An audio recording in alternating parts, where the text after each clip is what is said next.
So I pulled up some of the most common audio file types. AAC and M4A files, they're the same. An AAC file will be in a wrapper, and so the file extension will be M4A, but the file is still an AAC file.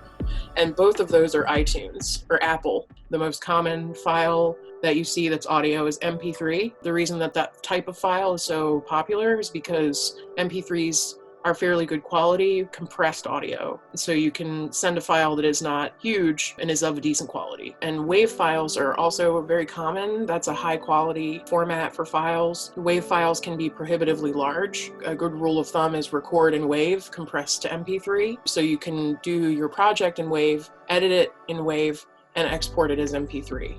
You can also export it as WAV. That's a great thing about digital audio is if you start out with a quality file, you still have the option to share it and send it around without it being a huge pain. .mp3 is a file extension. The reason that MP3s are so widely used is because there is that general acceptable audio compression loss, and it's widely supported on devices. So you can just pick up most devices, they can support playing an MP3 file. You're not going to get an error, I can't play this file. A little bit more about waves. It's a standard audio format, mainly on Windows computers, but it is cross-platform. You can open a WAV with Apple software now. WAV files are usually uncompressed, but compression is supported. Uncompressed WAV files are larger than other popular audio formats. They're typically not used as a preferred audio format when sharing files online. The only reason for that is just that they're larger. So if you're trying to upload them, it takes longer to upload. You know, if you can use a higher quality file, then do, but MP3s are perfectly usable for like all the applications.